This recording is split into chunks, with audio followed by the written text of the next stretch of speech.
Buenas noches, soy Guillermo Víjers desde la Ciudad de México. Un placer saludarlos en esta mesa redonda que porque las circunstancias así lo piden, está teniendo que llevarse a cabo de manera virtual, de manera remota, que poco tiene que ver con la naturaleza del teatro, que es el tema que nos ocupa esta noche. El intercambio de energía, el intercambio de aire, de gente que intercambia palabras, que intercambia ideas. Y aún así, soy privilegiado de haber sido convocado por Luis Escalante para moderar esta mesa en representación del Consejo para la Cultura y las Artes de Nuevo León, de la Escuela Adolfo Prieto.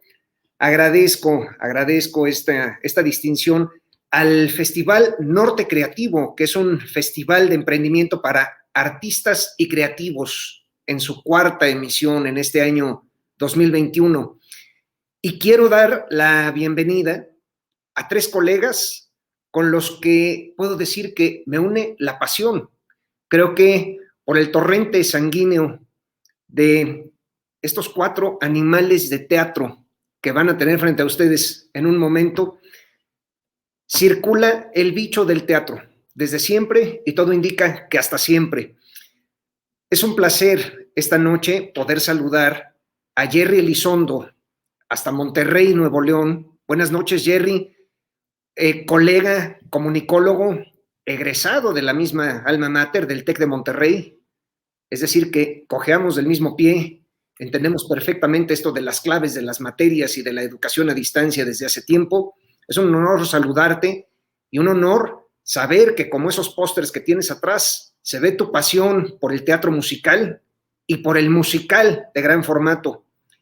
Es un honor también saludar a un creativo que qué bárbaro, pues es dramaturgo, es director, es empresario y ha escrito grandes trancazos en la historia del teatro en este país, como Si nos dejan, y desde luego Mentiras, y desde luego está a la cabeza de un espacio escénico que me encanta en la colonia Roma, que es la Teatrería. Bienvenido, José Manuel López Velarde. Y last but not least, saludo, ya le dije que con ella no voy a ser la señora presidenta, voy a ser la señora diputada, porque ahora lo es, a una mujer que como admiro por su labor como activista, como empresaria, como promotora cultural, pero sobre todo admiro ese brillo con el que tiene para plantear sus ideas, no solo como directora de escena, cuando le he visto dirigir textos ajenos, como Testosterona de Sabina Berman, que me parece que alcanzó la mejor de sus versiones con ella, llevando la batuta, su labor al frente de Las Reinas Chulas, y bueno, ahora metida en la polaca, y me encanta siempre el sentido del humor con el que se maneja, y sin pelos en la lengua, Ana Francis Moore. Qué gusto. Los saludo a los tres. Querido Guillermo. Y fíjense que algo que le proponía yo a Luis Escalante desde que tuve el honor de que contactara con un servidor hace unos meses, pues me propuso esta idea de coincidir una noche para moderar una mesa de teatro. Pues francamente, quienes me conocen como mi familia, mis amigos, las familias que construye uno al interior de las compañías, saben que soy un alma vieja, decadente, que este es mi iPad, esta libreta es mi iPad, yo todavía soy de libreta, como les decía antes de empezar esta mesa, yo leo en papel, rara vez en la computadora, y creo que una de las razones por las que hago teatro es por esta cosa que con frecuencia creo que quizá nos vamos a identificar, que a la salida de la función tiene uno ganas de seguir platicando con los amigos, tiene uno ganas de prolongar la chorcha, de prolongar la tertulia y de rememorar anécdotas. Y por eso fue que precisamente quise hacer como que los cuatro nos encontramos a la salida de una función.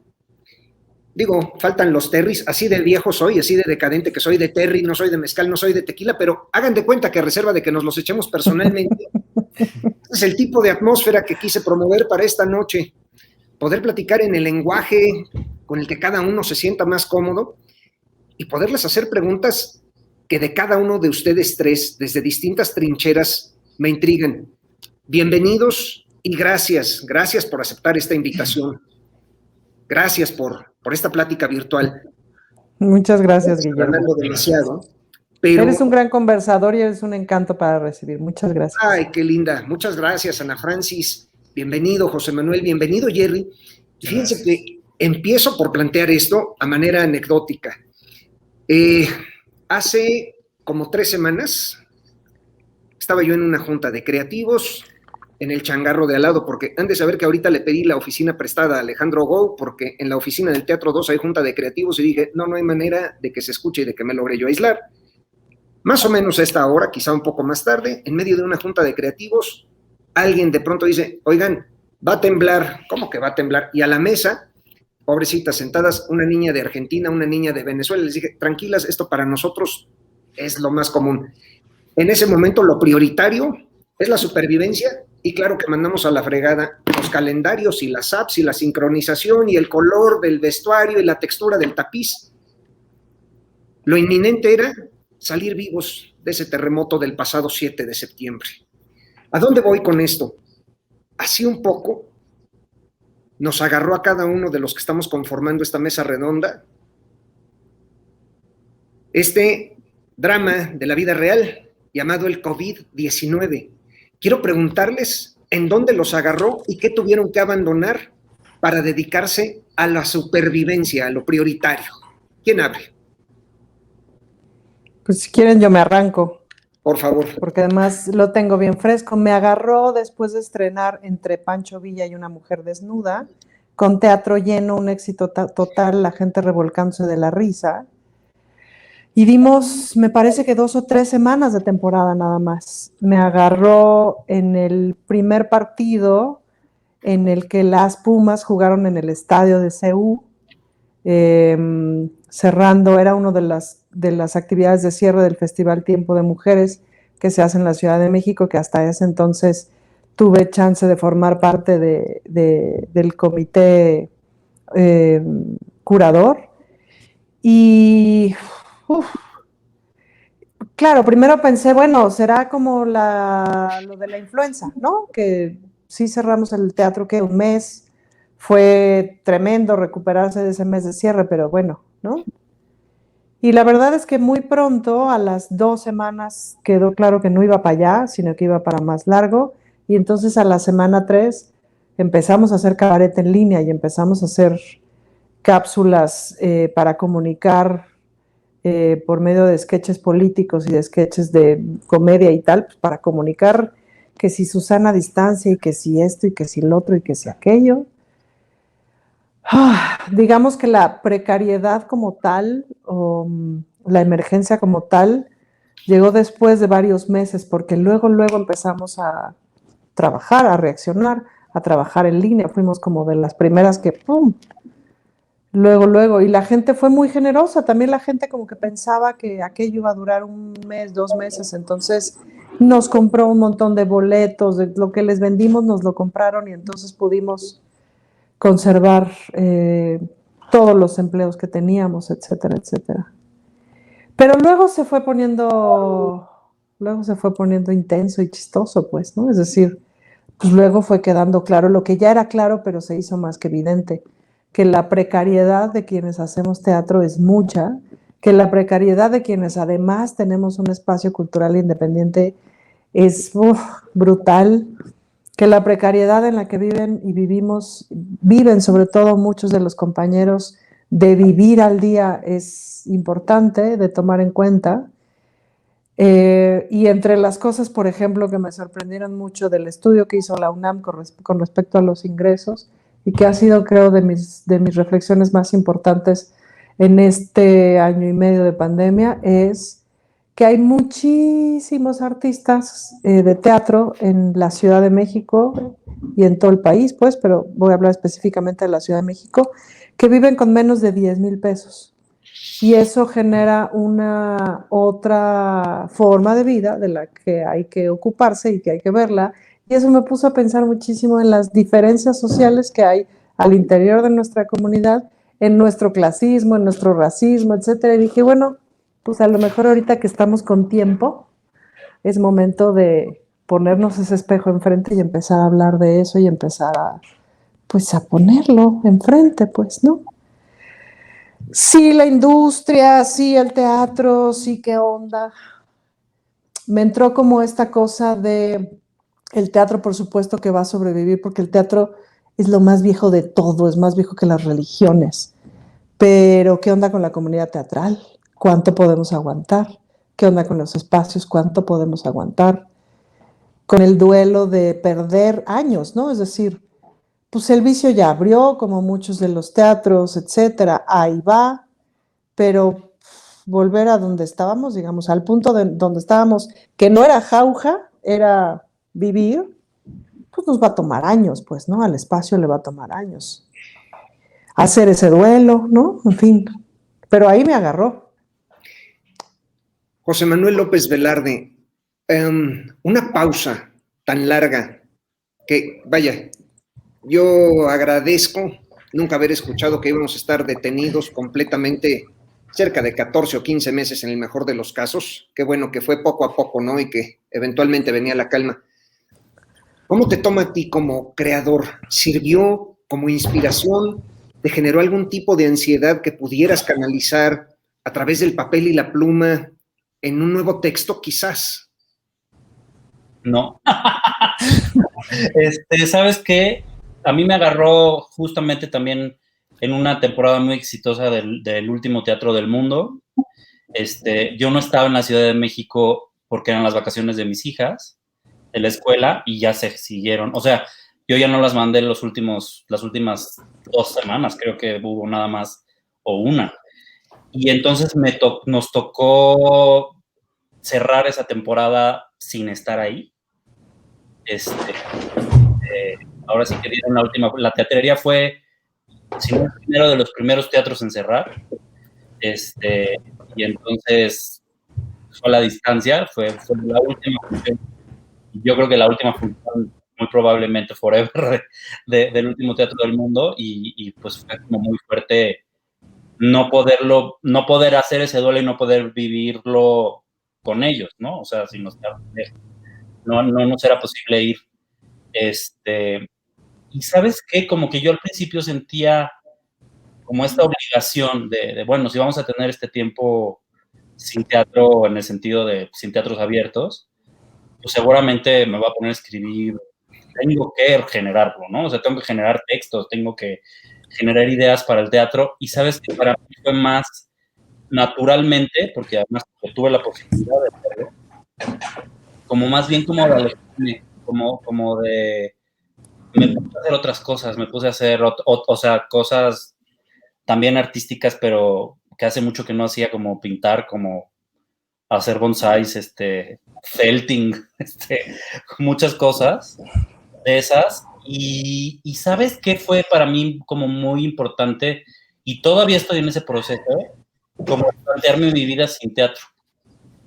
Sí, como que de pronto, como decía Ana Francis, yo estaba como muy, muy acérrimo, opositor de que abrieran los teatros en un momento en el que pusieran en riesgo la vida, sobre todo de los actores y de la gente que está en el escenario, porque sentía que como que el diálogo era poner al público en una posición segura de contagio. Y yo decía, sí, sí, claro, pero a final de cuentas, pues en el escenario, por ejemplo, Mentiras, que pues por ahí está también, pues, ¿qué lugar más te escupes el uno al otro que en un musical sobre un escenario? Y los que conocemos los backstage de los teatros, pues son espacios reducidos, ¿cómo se llama? Camerinos compartidos. Entonces, a mí lo que me pasó fue, quiero volver a hacer teatro como lo estaba haciendo, ¿no? Quiero que la gente que hace teatro conmigo lo siga haciendo como lo estaba haciendo, o sea, como esta posibilidad de estar sin teatro a fuerza, digamos, fue como, a ver, experimentemos cómo quiero regresar, cómo queremos regresar, y si quiero regresar, ¿no? Sí, de verdad creo que además eso pasó mucho en muchos lugares del mundo. Bueno, por lo menos yo seguí muy de cerca lo que ha pasado en Broadway, ¿no? Como muchos movimientos justamente sobre el racismo, sobre el clasismo, sobre las condiciones de los actores sobre el escenario, y sí sé que la última obra de teatro que hice, o sea, el último Teatro del Mundo fue como una cuarta reposición, digamos, no fue un proceso tan intenso, pero la última que hice fue en 1984. Estoy seguro de que no quiero volver a hacer teatro de la forma en que esa obra sucedió, digamos, con los tiempos en los que lo tuve que hacer, con unas condiciones, como decía Ana Franz, en una posición absolutamente privilegiada, ¿ya? Digamos, de todos modos con unas condiciones que me dejaron como ciscado. O sea, no me pude volver a estudiar caballo porque no me lo permitió el COVID, pero sí fue como, sí quiero hacerlo con tiempos humanos, con desvelándome, o sea, no explotando yo directamente a la gente, pero queriendo levantar un proyecto, iluminarlo y escenografiarlo en 5 días, una cosa que en cualquier otro lugar del mundo se lleva 3 meses, no sé, como todo eso, ¿no? Entonces, ya me estoy subiendo otra vez al caballo, ya estoy como pero sí estoy como tratando de asegurarme mucho de que tanto yo como toda la gente que esté trabajando conmigo no volvamos a lo mismo. Y creo que también en la vida, ¿no? O sea, a qué le estoy dedicando mi tiempo. Pues todo este tiempo he estado pegado con mis hijas, por ejemplo, y por un lado ha sido muy, muy, muy fuerte para ellas estar aisladas, pero al mismo tiempo ese tiempo juntos nunca lo hubiéramos tenido. Y de pronto pienso, ¿por qué no lo deberíamos de tener un poco más también? ¿No? A mí me está creo que gustando más regresar que estar en el aislamiento. Y creo que, o sea, tengo el firme deseo pues, de regresar de otra forma, sí voy a regresar. Y también, obviamente, en ese trayecto hubo una ruptura en Mentiras con la producción anterior, que también tuvo que ver con, estoy dispuesto a seguir de la forma en que se está haciendo esto, ¿no? Que también fue algo muy fuerte. Y bueno, ya que te digo de la teatrería, ¿no? Como espacio, que como dijo Ana Francis, pues también es un lugar independiente que vive de los boletos y a veces de nuestros otros trabajos, y de tomar decisiones pues de la gente que trabaja ahí, de si podemos seguir con ese equipo, si no. Es un espacio de 100 personas, el escenario de los 2 que tenemos, que ese es el grande, y pues imagínate con sana distancia, pues no es imposible, ¿no? Ni siquiera existe sana distancia si sientas a gente en la última fila con la gente del escenario, ¿no? Y pues ahora como irse acostumbrando, ir como agarrándole el modo al bicho ¿no? Pues de cuidarse, pero pues de ya tener que salir y ya los escenarios de vuelta, pues tratando de hacerlo lo más responsablemente posible. Pero eso, o sea, en realidad no, intenté como ponerme a escribir, o sea, resolví algunas cositas pendientes de cosas que ya tenía y demás, de textos y demás. Y nunca me llegó como el momento de, sentía que necesitaba aprovecharlo para tomar todo bueno de fuera, y eso creo que me ha servido mucho. Espero poder no regresar igual. Fíjense, Jerry Elizondo, que a mí este bombazo, por así decirlo, bombazo informativo, ya cuando la realidad de algo grande, inminente, estaba encima, me pescó precisamente en la Sultana del Norte.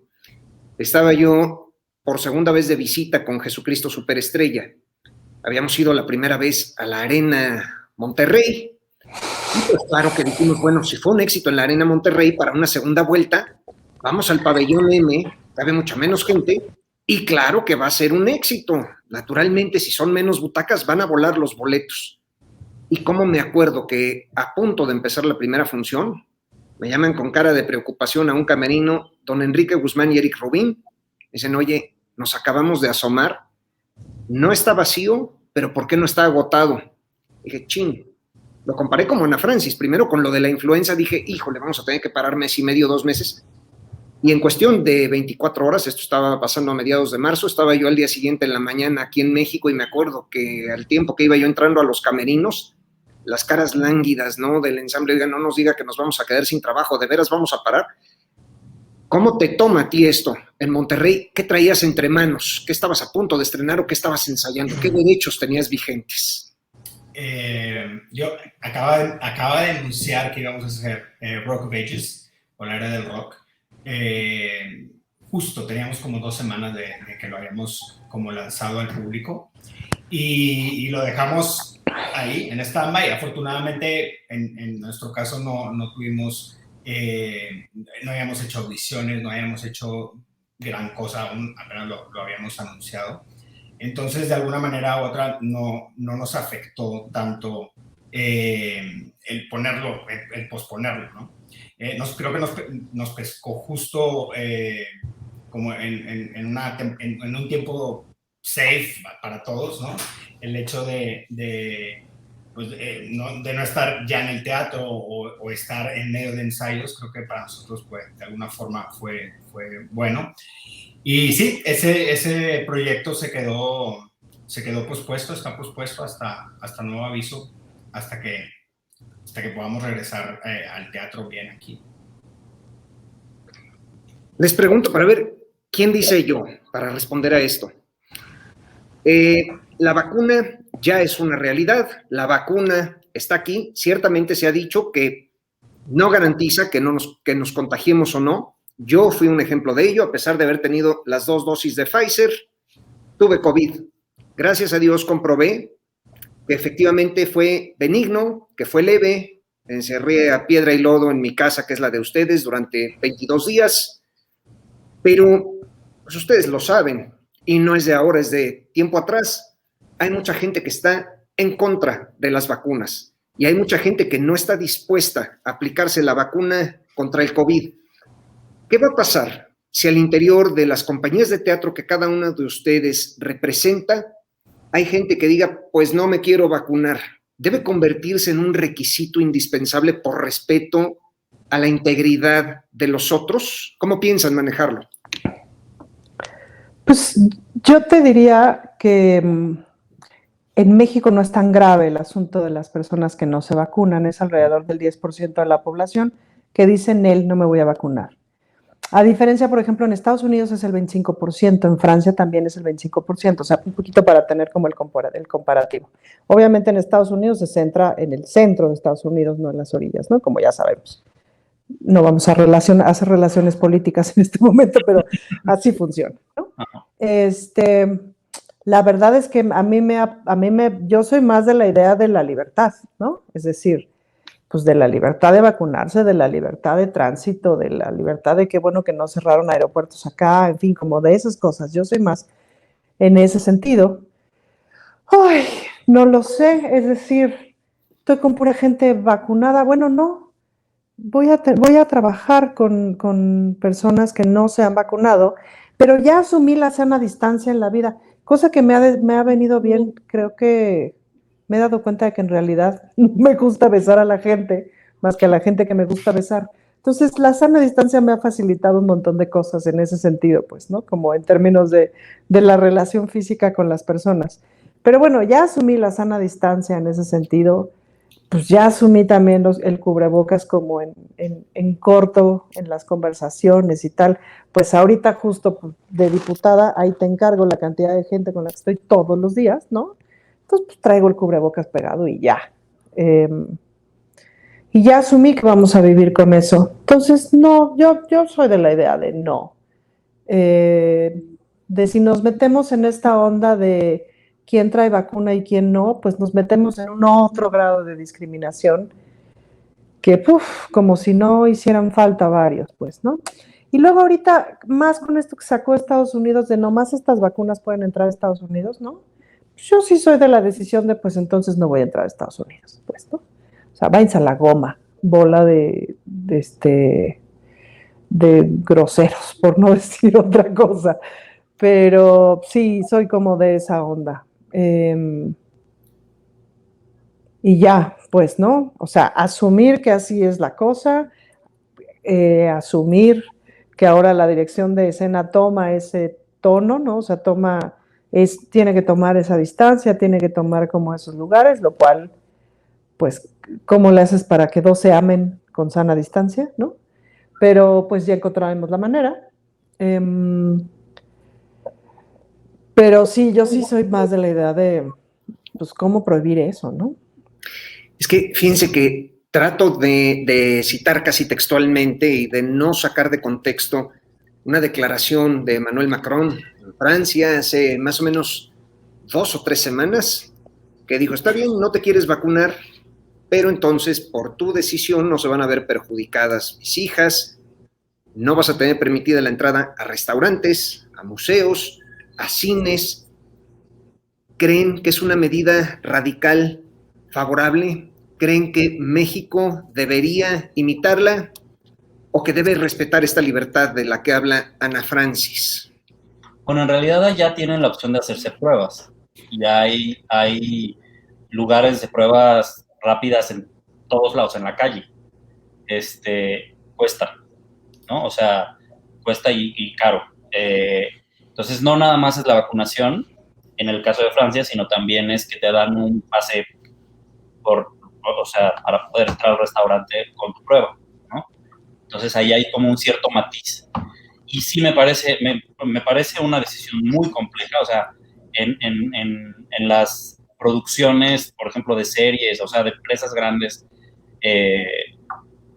Netflix, Amazon, etcétera, sí están exigiendo que un protocolo que hacen profesionales, digamos, o sea, hay un departamento de COVID y unos contratos que se firman y demás,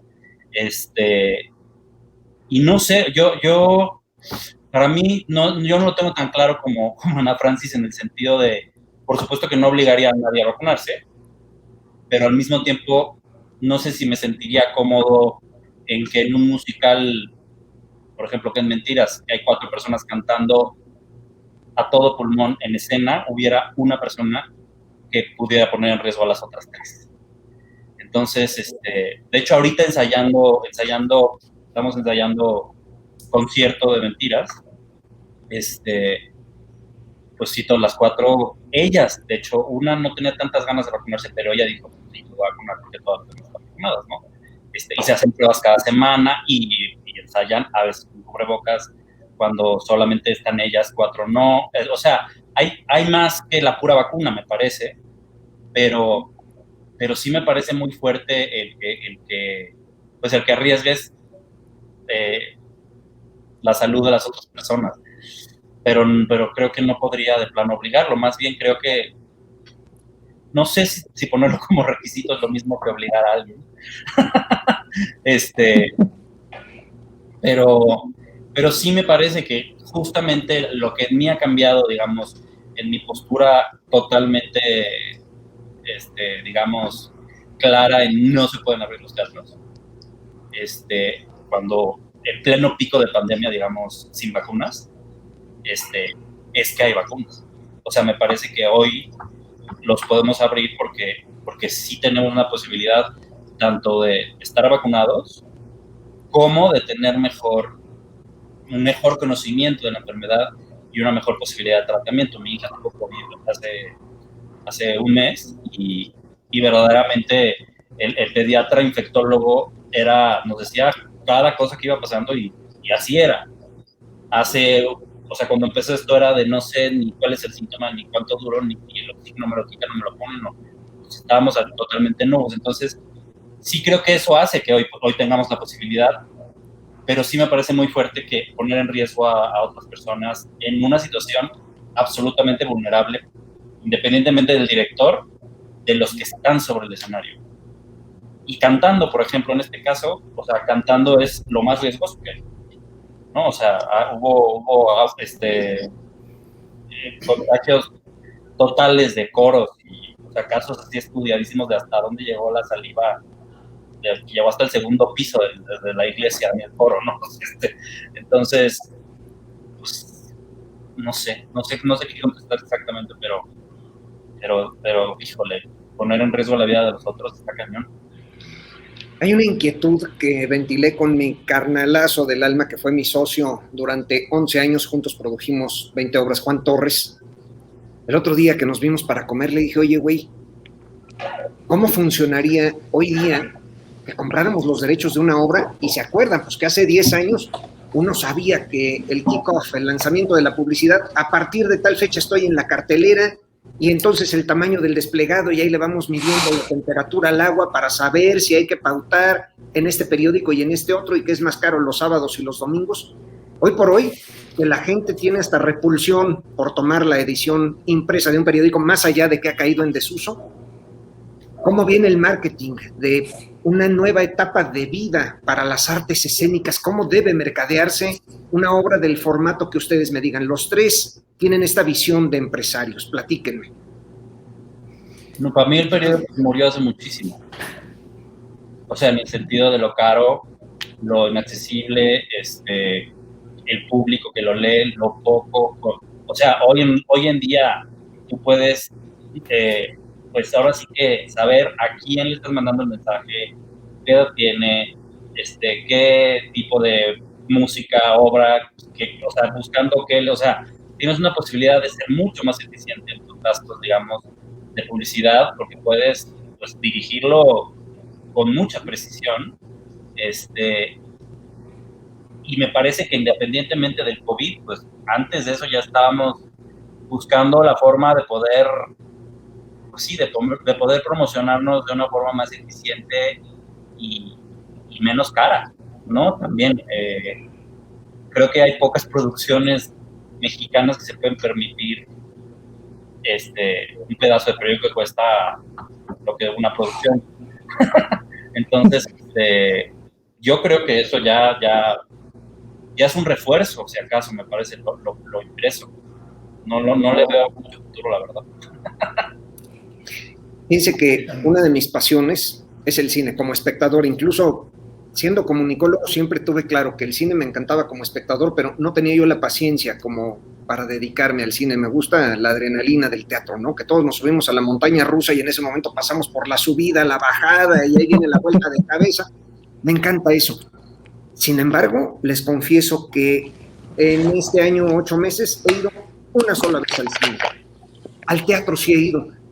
¿Ustedes han regresado al teatro como espectadores a ver producciones que naturalmente no son las propias? ¿Cómo les ha ido? No, pues sí, y ha sido muy emocionante, ¿no? Yo creo que lo primero que vi fue, o sea, que no fuera, digamos, del vicio, fue esta obra con Mariana Garza, Pequeñas Grandes Cosas. Cosas. Esa. Uy, fue muy emocionante, porque además es un teatro bien bonito, ¿no? El Milán es un teatro que quiero mucho, y fue muy emocionante, pero además es que fue muy interesante, como tuve como la paciencia y la obsesión de observarme físicamente lo que me estaba pasando, porque también en este año de pandemia, pues me pude observar mucho físicamente qué me pasaba al dar función frente a una pantalla y qué me pasó cuando regresé al escenario. Pues que cuando regresé al escenario fue, sí, una cosa físicamente trepidante, alucinante, pues, ¿no? Entonces lo mismo cuando me senté a ver teatro, claro, acabé llorando, etcétera, ¿no? A moco tendido y así, con el cubrebocas hecho caca, pero... Y con esta idea clara de, por supuesto, o sea, por eso el teatro es insuperable y por eso el teatro es insustituible, porque no hay manera de sustituir la piel, no hay manera de, ¿no? Y luego por ahí leí de esas cosas de neurología que una de pronto lee porque te la encuentras en algún lado, en donde explicaban que justo en plataformas como esta, pues nos estamos viendo y tal, pero cuando nos vemos en vivo, además de vernos, olemos, percibimos, leemos todo el movimiento corporal, todos los gestos, todo el lenguaje no verbal y etcétera. Y cuando lo estamos haciendo así, nuestro cerebro está trabajando el triple para llenar esos vacíos de olores, sentidos y de todo el resto de las experiencias que hacen justamente del vínculo. Y por eso es tan diferente y por eso es de pronto tan agotador lo digital, ¿no? O sea, Por eso todo el mundo pasamos por este agotamiento del Zoom y de las juntas y de eso. Que fíjate que dentro de todo también encontré mucha diversión, o sea, ya fui encontrando un montón de diversión de hacer espectáculos en línea, porque las posibilidades de escenarios y de cosas eran una locura. Y era muy divertido pensar estar frente a la cámara haciendo estas cosas y tal, pero abajo pues con pantuflas. Eso siempre pues, es un... Pues sí, ¿no? Es como un chiste que se cuenta una sola. Pero la experiencia de lo vivo, y creo que también a todo mundo en la pandemia nos cambió y nos aclaró la importancia de los vínculos, pues, ¿no? Por los que dejaste ir, por los que se fueron, por los que dejaste ir que no necesariamente eran importantes, por los que descubriste o redescubriste o revaloraste adentro de tu casa, ¿no? Es decir, la cuidada de los hijos que se puso bien intensa, bien fuerte y luego también bien bonita, ¿no? O sea, el absurdo de la escuela, el absurdo de la escuela en línea, el absurdo de la escuela en general, o sea, como que de pronto esta conciencia de, güey, hay que poner a los chamacos en un jardín y cuando cumplan, o sea, que aprendan a leer, a escribir, a sumar y a restar, y a los 18 vemos qué hacemos, o sea, lo demás no es importante, no importa nada. Importa jugar y importa vincularnos, y importa entendernos, y importa cuidarnos, pues, ¿no? Entonces, el teatro es un espacio de cuidado, el teatro es un espacio en donde la gente va a poner lo mejor que tiene, que es su tiempo libre, y es perdón, mi gato, y es un espacio en el que nosotros desde el escenario pues cuidamos a la gente, ¿no? O sea, les mostramos lo mejor de nuestro corazón, de nuestro cuerpo, de nuestra alma, lo mejor de nuestra expresión, y queremos que nos aplaudan y queremos que nos hagan así, es decir, es un abrazo general, abrazamos al público y el público nos abraza. El teatro es vincular, por eso es tan viejo y por eso es el único futuro posible, pues, ¿no? Aquí hay porque pone por encima el vínculo. Claro, dos conceptos fundamentales que me gustaría retomar para plantearle uno a José Manuel y otro a Jerry. Jerry, ¿qué pasa si yo menciono el término teatro por streaming? ¿Qué te viene a la mente? Y a ti, José Manuel López Velarde, me atrevo a preguntártelo como cuate, como colega. Me gustaría saber en torno a este tema que toca Ana Francis, la educación. ¿Cómo es que tú, siendo un hombre que fue a la escuela, un hombre que ha viajado, qué tipo de decisiones tomaste en torno a la educación de tus hijas? ¿Quiere cada uno de ustedes platicarme, por favor? Me interesa mucho que quien nos ve, quien nos escucha, sepa qué pasa por la mente de la gente de teatro. Pues para mí teatro por streaming es algo que me ha resultado muy interesante este tiempo. Definitivamente no tiene nada que ver con teatro presencial, pero tampoco creo que deben de estar peleados. Yo creo que decir el teatro ahora es teatro streaming son dos cosas completamente diferentes. Yo lo veo como si fuera una rama más de las artes escénicas, no lo veo tanto como una nueva modalidad del teatro, ¿no? Y creo que para mí ha sido bueno, ¿no? Ha sido bueno experimentar, poder ver cosas que a lo mejor si no hubiera viajado no hubiera tenido oportunidad de verlas. Cosas antiguas que también a lo mejor nunca te das el tiempo de verlas, ahora las puedes ver. Así que yo creo que es una manera también de adaptarnos, ¿no? De adaptarnos a lo que está y si ahorita no se puede estar a una capacidad del 100%, pero hay la posibilidad de estar viendo algo en línea o algo, bueno, pues ya es a gusto de cada quien, ¿no? A gusto de... El que ama el teatro lo va a ver y lo va a apreciar, ¿no? Hay gente que dice, no, es que no es lo mismo, no se siente igual. Definitivamente no es lo mismo. O sea, no tiene absolutamente nada que ver con el teatro presencial. Pero si apreciamos la transmisión como tal, como arte, pues yo creo que nos puede aportar muchas cosas también, ¿no? Creo que nos da la oportunidad de no solamente viajar en la historia que están presentando, sino viajar a otros lados y poder ver producciones de otros lados, a lo mejor no tan importantes o tan grandes, pero otras cosas que están haciendo en el mundo, que también creo que es bueno y nos enriquecen también como creadores, como artistas, ¿no? Como productores. Entonces, para mí el teatro en streaming, pues es eso, es una ramificación de las artes escénicas. Y si lo vemos así, si lo dejamos de ver como es el teatro, el teatro en línea, creo que nos va a permitir apreciarlo más, ¿no? Y va a ser bueno. No creo que el teatro en streaming vaya a morir. No creo, yo sí creo que el teatro presencial va a regresar y va a regresar fuerte, pero no creo que cuando eso pase, todo lo que pasa en streaming teatral vaya a dejar de existir, y me parece bueno, ¿no? Que siga eso y que sigamos teniendo ese acercamiento o esa oportunidad de seguir viendo cosas de otros lados. José Manuel López Velarde, como hombre de letras, como hombre de ideas, como hombre que toca sensibilidades de actores y de espectadores, ¿cómo cambió el paradigma de la educación? Pues mira, te puedo hablar no nada más de la de ella, sino de la mía. Porque justamente lo que te decía de que yo como que más bien me recluí, o sea, como que yo dije, vamos a hacer cuarentena, vamos a encerrarnos, yo me encerré. O sea, en el campo, pero fue yo ahora, ¿no?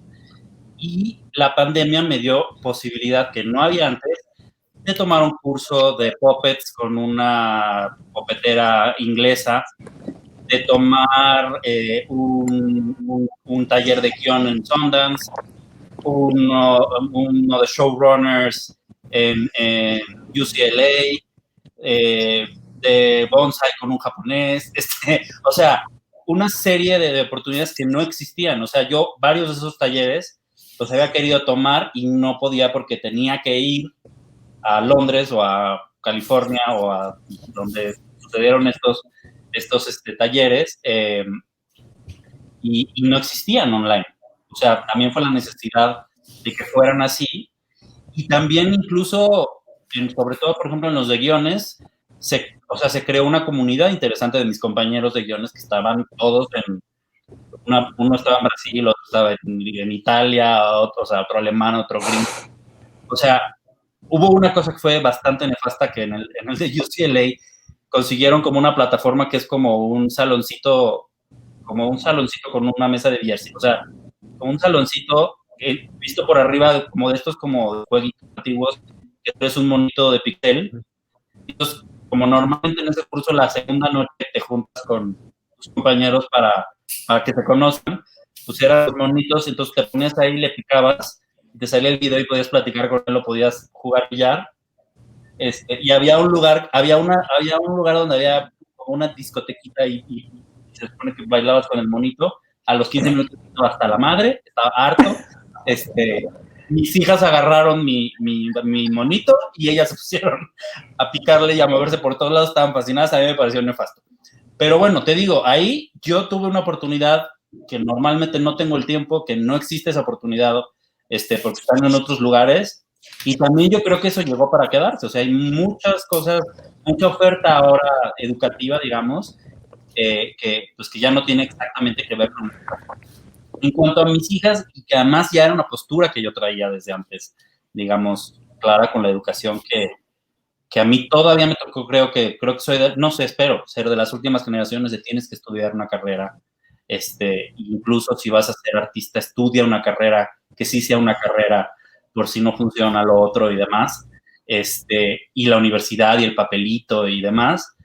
Yo la verdad es que pienso que hoy en día eso es bastante obsoleto. O sea, el monopolio de la sabiduría, digamos, ya no existe. O sea, ya puedes, porque además estos son los cursos que tomé, pero también me metí en YouTube a ver cómo cortarle el pelo a mis hijas y yo se los corté.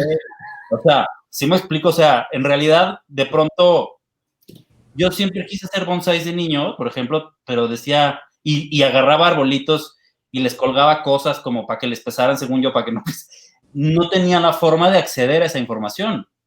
Y ahora, pues, hay tutoriales por todos lados, hay libros en línea. O sea, creo que ahora hay muchas formas de aprender. De lo único que sí no puede sustituir de la educación de la universidad, del taller de teatro, de lo que sea, es precisamente el contacto con el sabio, el que te diga, el que te hable no de sus datos, porque pues, a neta eso lo agarras en un libro, en YouTube, te puedes perder en la información que hay, ¿no? Ahí. Ahora lo que necesitas es este señor que tiene una vida, que tiene una experiencia, o esta señora o señore,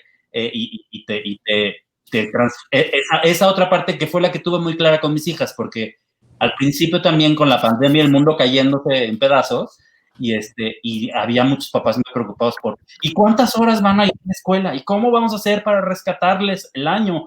Y matemáticas, ciencias, y yo era, se está cayendo el mundo, ¿a quién chingados le importa ahorita la escuela? Espérate, o sea, como para si no sabemos si cuando regresemos va a haber mundo como lo conocemos, ¿qué pedo con la escuela? Bye, ¿no?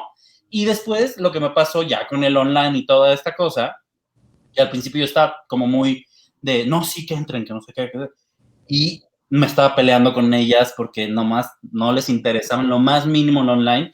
Y como a los 15 días yo hablé con la directora de la escuela y dije, a ver, te voy a decir cuál es mi punto de vista. A mí lo que me importa es el vínculo con mis hijas.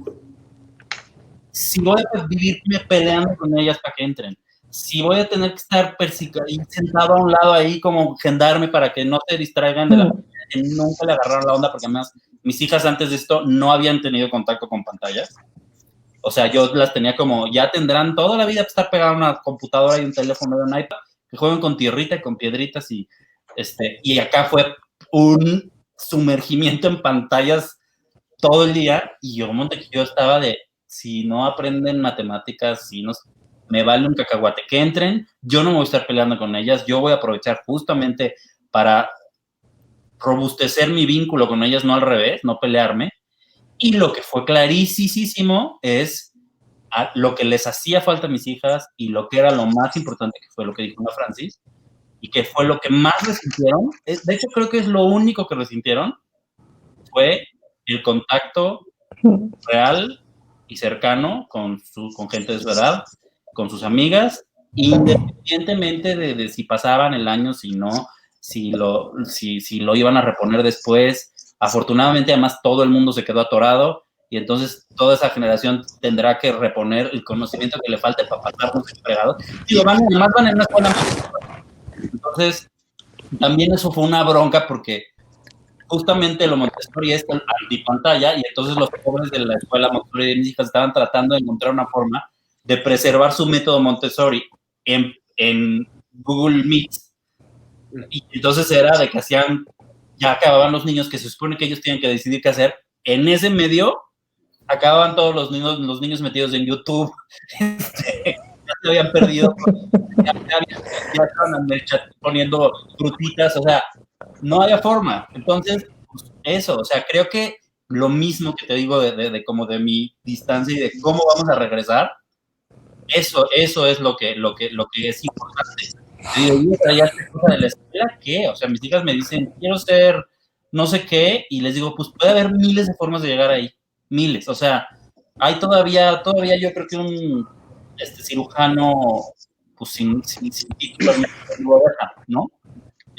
Pero hace poco supe de un chavo que hizo examen de medicina y lo adelantaron no sé cuántos años porque ya había estudiado medicina él, leyendo y viendo videos y no sé qué, y tenía un conocimiento que no tenía el jefe de doctores de un hospital, ¿sí me explico? Entonces, para mí es, así como ahora dijo Jerry del streaming y demás, ¿por qué nos vamos a estar peleando si es teatro, si no es teatro?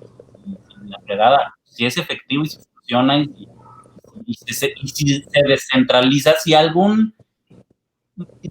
musical es sección de Ratatouille, o sea, si alguien con un teléfono celular y una cuenta gratis de Zoom se puede comunicar y hacer, le llamen teatro o lo que sea, pues eso está buenísimo, de eso se trata, pues para eso sirve la tecnología y creo que esto es una gran oportunidad de quiero estar todo el día metido en la oficina, necesitamos estar todo el día metidos en la oficina, las juntas, necesito ir 1 hora y media para llegar a una junta de media hora para regresarme a 1 hora y media en el tráfico, quiero dedicarle ese tiempo al tráfico y no a mi familia.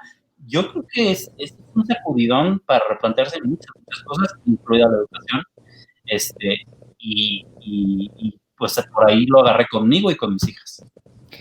Antes de entrar al terreno de las preguntas que están haciendo los cibernautas, quiero preguntarles de manera muy breve, pero me interesa mucho. Aquí voy a enseñar el RFC y no me importa, tengo 42 años, a ver si tienen los demás la misma referencia. Yo no Qué sé joven si eres, Guillermo. Ay, bendita, gracias. Del año 90, 91, Anabel Ferreira, que tenía un programa que era super top en el canal de las estrellas, Anabel. Y había un personajazo que hacía Carlos Ignacio, que era como el director, ¿no? Con los lentes de pasta y sentado en su sillita y demás, que a cada rato aventaba el libreto contra el piso y decía, debía haber acabado ingeniería. Ah, sí, ¿Alguno de ustedes tres se llegó a preguntar durante la pandemia, ante la interminable pausa, a qué se iba a dedicar si ya no era al teatro? No.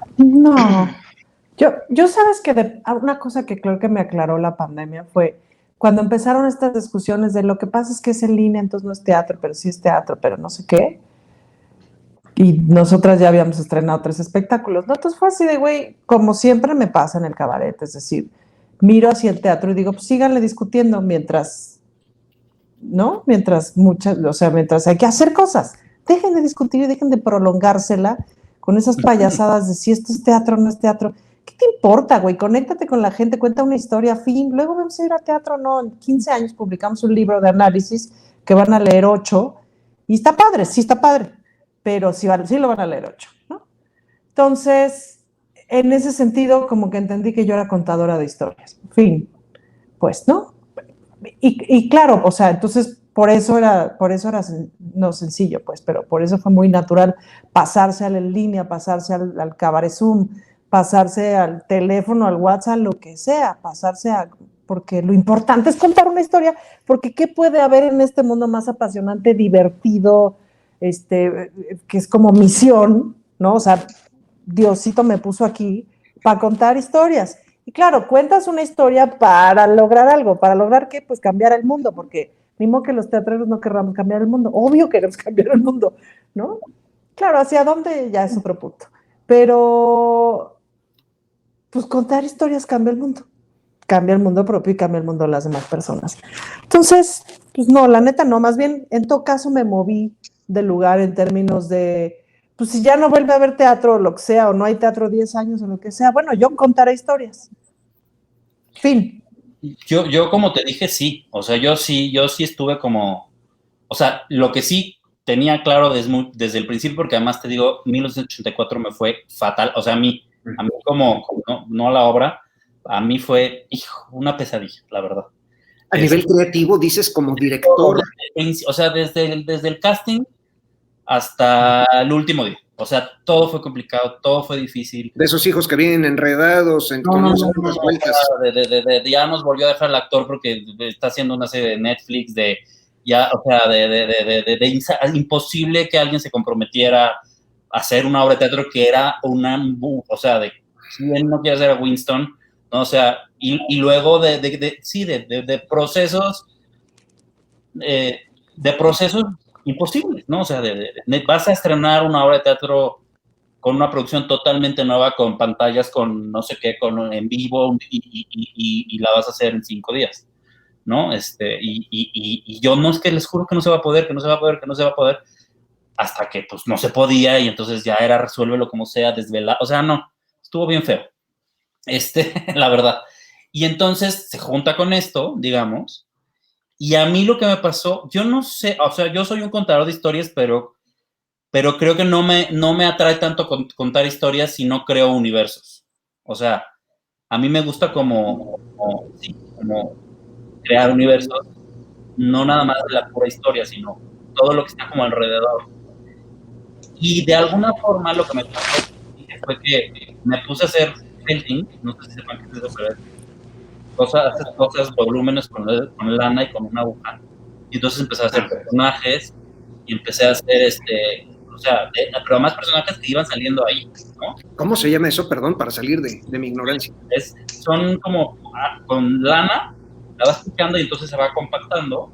¿Pero la técnica se llama? Felting. All right.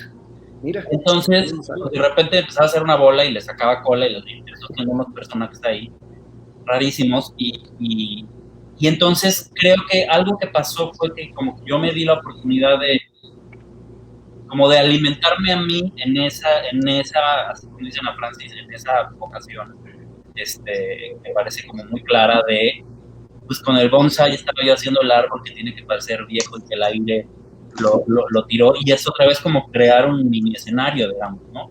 Y así como con los puppets, que estuvo muy padre entrar a mí me encantan los puppets, ¿no? Y nunca había hecho, o sea, siempre había querido irme como un mes a estudiar, o bueno, 6 meses de hacer puppets, y no era como para un proyecto, sino cómo funciona la articulación y demás, y entonces siento que a mí lo que me pasó fue que sí de pronto dije, si no vuelvo a hacer teatro, si vuelvo a hacer teatro como no me gusta, por primera vez o sea, yo sentía que yo era la persona que hacía teatro, que sin eso no tenía sentido, o sea, era más que papá, ser teatrero era mi identidad.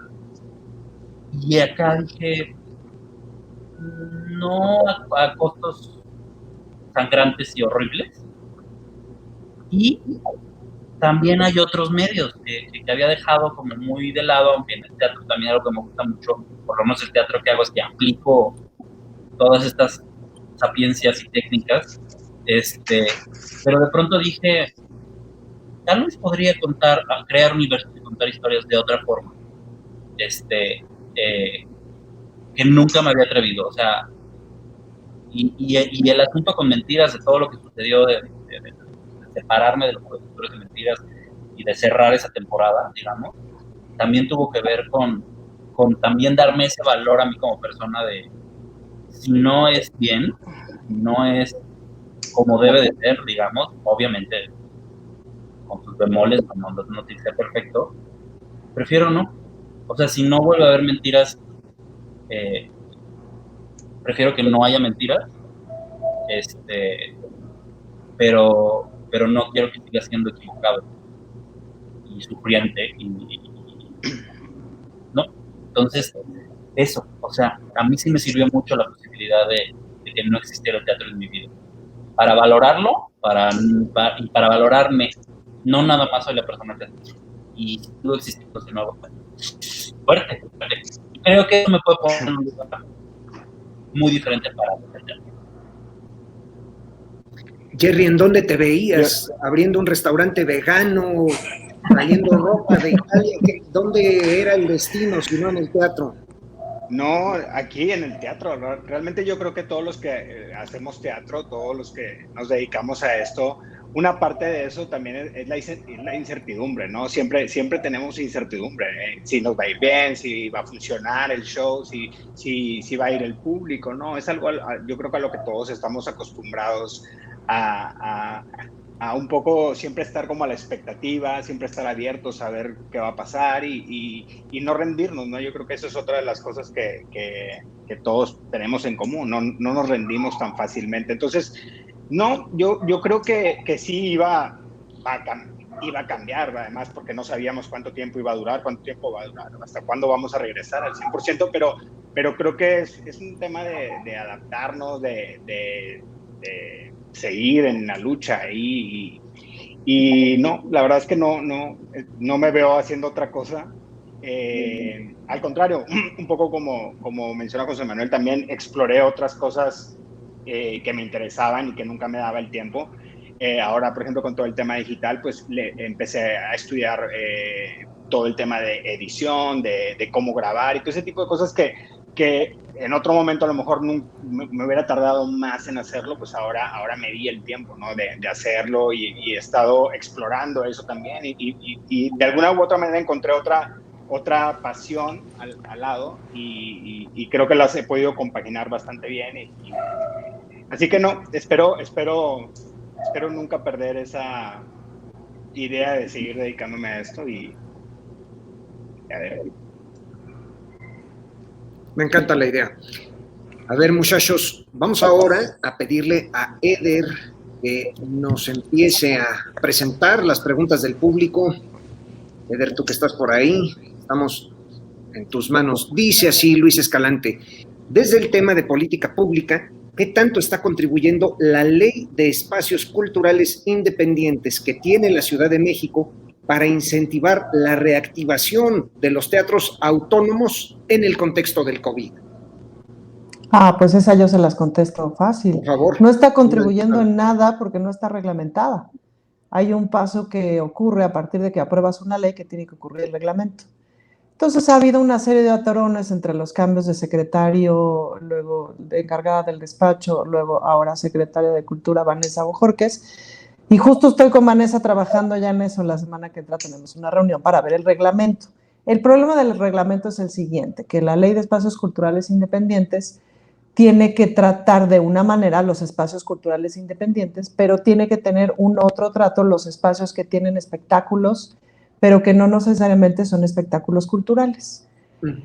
Esa siempre es una bronca, ¿no? Porque además, evidentemente, pues tiene que pagar, o sea, que fue una de las discusiones que llevaron a esta ley, es el gran premio, la cosa esta de los automóviles, que como ven, sé mucho de automóviles, pues tiene que pagar un impuesto que no puede ser el mismo que tiene que pagar la teatrería que tienes en butacas, ¿no? Eso es un asunto de lógica. Y no puede pagar lo mismo que tiene la teatrería que tiene 100 butacas y que además hace teatro cultural. ¿Me explico? Entonces, pues tienen que ser tratamientos distintos. Y para eso es el reglamento. No está tan, o sea, sí tiene su lado de chino básico, pero no está tan complicado porque afortunadamente hay otros ejemplos en el mundo. Yo esperaría que ya este año salga el reglamento. Me voy a empeñar fuerte con eso. Es como de las primeras cosas que ya agarré y que pues, con necedad espero que lo logremos. Lo que sí ha medio ayudado a los espacios culturales independientes son algunos apoyos, algunas becas que han salido, algunos programas que no, que han ido medio ayudando. ¿Qué te digo? Para pagar la renta, el teléfono y la luz.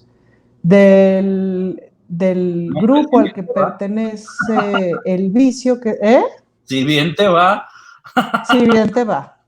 Los espacios que están sobreviviendo es por la necedad de quienes los manejan. Punto. Pues, ¿no? ¿Alguna ayudita del Estado? Sí, pero no, obviamente no la que se necesita. Pero bueno, eso, en términos de la ley, ahorita la ley no está ayudando en nada. Esperemos que a partir del año que entra la ley ayude, no solamente en asuntos de pandemia, sino que ya ayude por primera vez a sentar las bases para que los espacios culturales independientes dejen de ser esos barcos a punto de hundirse todo el desgraciado día, ¿no? Esto que mencionas es importante, esto de que pagas el teléfono, la renta y la luz, y como decía José Manuel, si bien te va, yo recuerdo que en los primeros meses de esta desesperante pandemia, me hablaba con frecuencia Manolo Sánchez Navarro, que maneja 6 teatros, y me decía, hijo, te juro que en el San Rafael no hay prendido más que un foco de 75 watts para el guardacasa.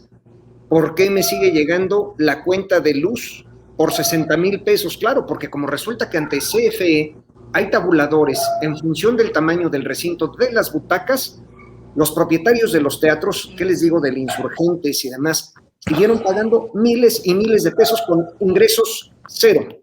Largos meses. Sí, fue, vaya, desastroso en términos económicos. Eder, adelante, si quieres mandarnos la siguiente pregunta, por favor. Aquí estamos listos.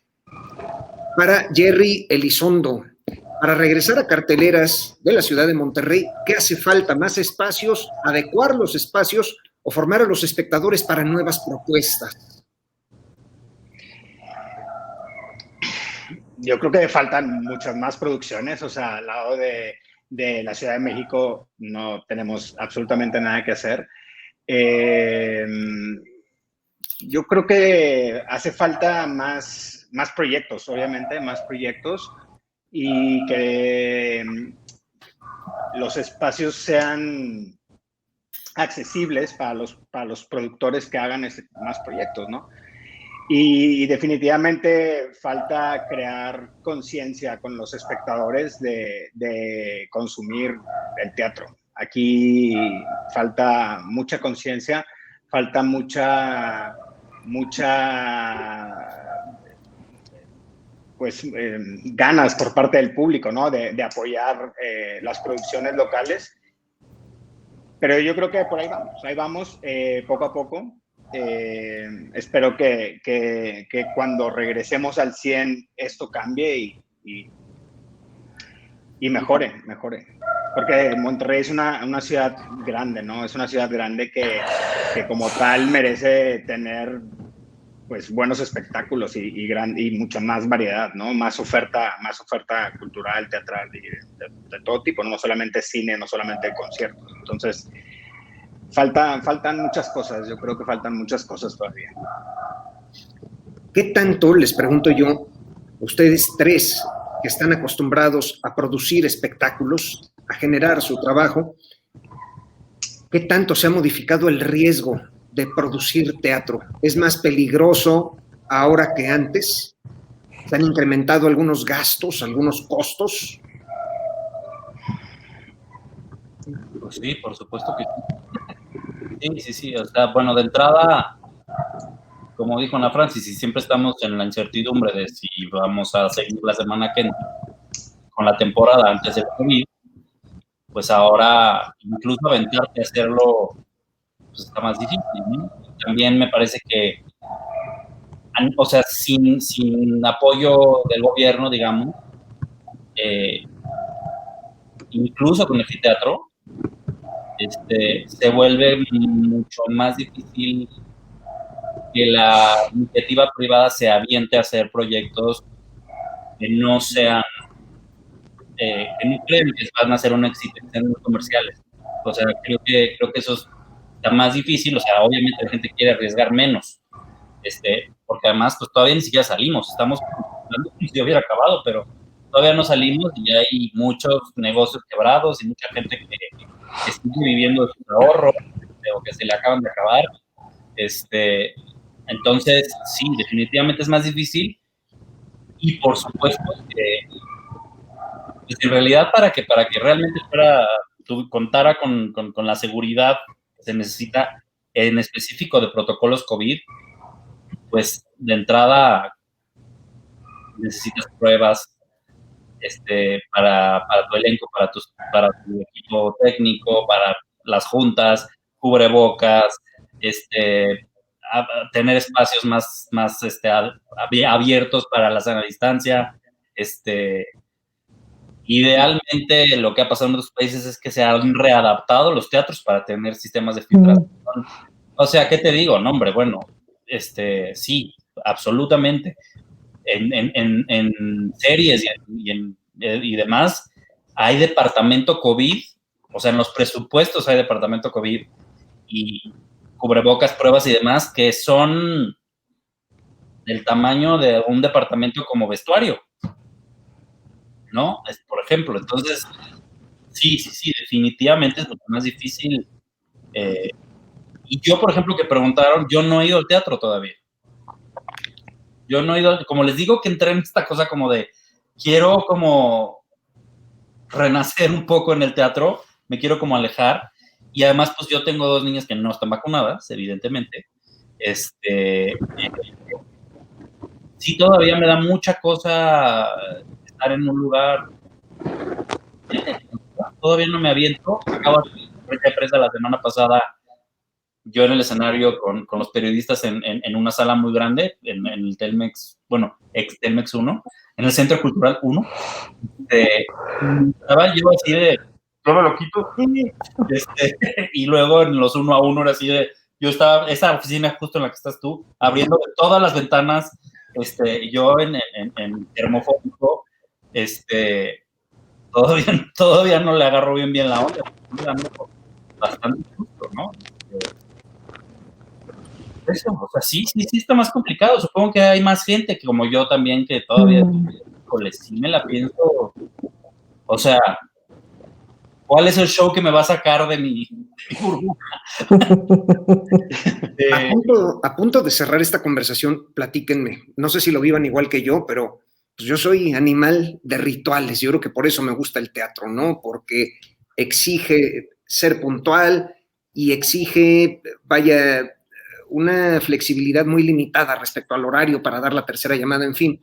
Pero también de estas recompensas que de pronto da, yo estoy acostumbrado durante los años que trabajé en la colonia San Rafael, en los teatros de los señores Fábregas, empezaba la segunda función en un sábado y me atravesaba yo a la tienda La Lupita sobre Velázquez de León por mi coquita de vidrio y unos Doritos, era como mi premio, ¿no? De ya, llegaron los actores, está la utilería, no se ha roto nada. Bueno, ese tipo de rituales, como de formar parte de la vida, de la colonia y demás, cómo los extrañé profundamente. ¿Ustedes sabían alguno de estos detalles chiquitos, pero cálidos, que les hicieran falta durante esa pausa sin teatro? Pues creo que, o sea, una cosa que es como, bueno, que había sido básica para mí siempre es cenar después de función, ¿no? Además ves que da un hambre como de león, ¿no? Y entonces me pasaba mucho en el vicio que terminaba yo de dar función y luego sí cenaba en camerino porque la gente pues te viene a saludar, te viene a felicitar y tú estás con la quesadilla y lo que realmente quieres es comerte tu quesadilla, o sea, sí quieres como, ¿no? Saludar y obvio, pero tienes hambre, ¿no? Entonces, lo que sí no deja... bueno, hubo una cosa que hicimos muy bonita en el Cabaret Zoom, que fue después de la función, pues abrir las pantallitas y cotorrear con la gente, cenando, ¿no? Entonces ahí estaba fácil cenar, es decir, sí me prevenía yo mi botana, mi cena, etcétera, para después, pues estar botaneando con la gente. Y era muy entretenido, pues ver la casa de la gente, ¿no? Porque la gente te estaba viendo desde su casa, entonces les pedías que prendieran la pantallita. Y bueno, como bien me dijiste antes de que empezáramos la transmisión, pues una acostumbrada pues se produce, ¿no? Te produces el espacio, te pones tu luz, etcétera. Pero la gente no necesariamente se produce.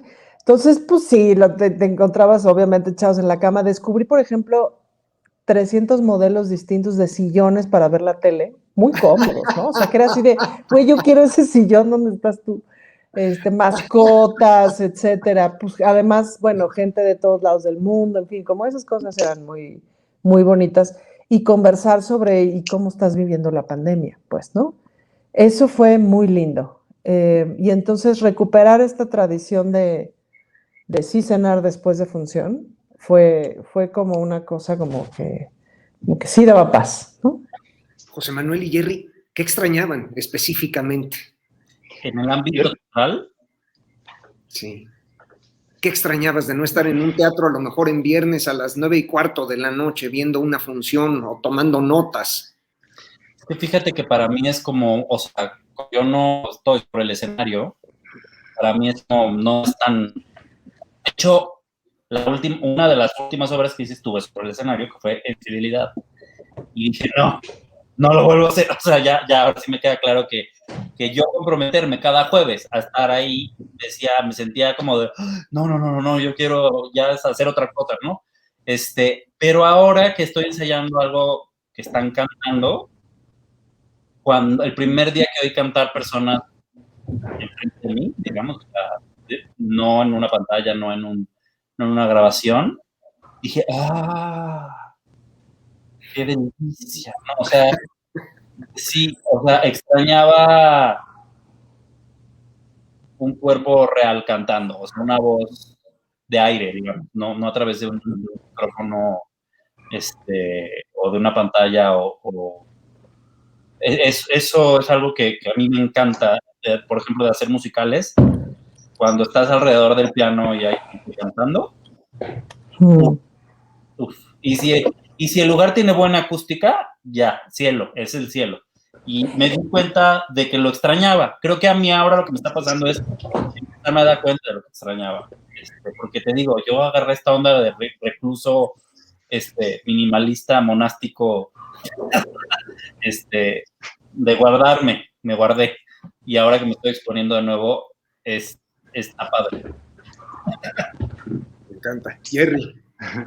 Pues yo no sé si sea un ritual, pero lo que más extraño todavía es el contacto, ¿no? El contacto con los actores, con el equipo de producción antes, ¿sabes? Cuando van llegando al teatro y hablas, nada, de qué tal tu día, cómo fue, qué tal la noche, o lo que sea, ese contacto antes de, ¿sabes? Antes de como ya pasó todo el día pesado y ahora nos vamos a reunir para hacer esto que amamos. Y ese contacto lo sigo extrañando, o sea, lo extraño hoy en día y aunque los veas, es diferente, es diferente tener contacto con tus amigos o incluso con mismos compañeros actores. Verlos antes de una función, siempre hay esa magia, ese nervio especial que a todos nos conecta y eso es lo que yo creo que más extraño. El chisme del camerino, ¿no? O sea, ese era así de... Porque además, pues ves que siempre, quién sabe por qué uno acaba hablando de sexo en camerino, ¿no? Entonces, sí. O a lo mejor nomás éramos las renachulas, pero no creo. Entonces, lo que nosotras hacíamos era que ensayábamos o sea, la función era a las 7 los sábados, entonces ensayábamos como a las 5, ¿no? Para echarle un repasón, checar que todo lo técnico estuviera bien y sobre todo lo que más trabajo nos costó, que era ser nuestras propias operadoras técnicas, ¿no? Que es todo un aprendizaje que ya al final ya era así de cambio de pantalla, no sé qué, chingón. Pero al principio era así de, ya sabes, te pones los lentes para encontrar el botón del ajá. Y en ese ensayo sí aprovechábamos para comentar el punto sexual y de todo, ¿no? Importantísimo. Pues agradezco de veras infinitamente su tiempo. Me quedo dentro de este ingenio con el que Ana Francis Moore, en su espíritu emprendedor, rescató las reinas chulas, en fin, mandando un menú semanal que se antojaba delicioso. De pronto, en una semana puso que siempre había pensado que las milanesas deberían de ser eternas. Eternas. Bueno, yo quisiera hacerles ver que para mí así deberían de ser las pláticas entre la gente de teatro, eternas, sin fin. Una vez que uno conecta, una vez que uno empieza a compartir anécdotas, una vez que uno empieza a encontrar los puntos de unión como en los personajes de un libreto, esas pláticas deberían de extenderse por horas. Desgraciadamente, el tiempo es limitado, pero gracias infinitas, Ana Francis, gracias, José Manuel, gracias, Jerry, y una vez más, gracias a Luis Escalante por habernos convocado, gracias a quienes se conectaron para participar de esta mesa redonda. Créanme que a cada uno de ustedes tres los he disfrutado profundamente. Ya planearemos un encuentro que sea en persona y con un taco o con un whiskol, con un vino tinto, o si es en la mañana, pues con un shake de proteína, que ahora todo el mundo carga con su shake de la oficina, así de fit. Gracias a cada uno de los tres. Muchísimas gracias. Gracias. Gracias a ustedes. Cuídense mucho. Saludos.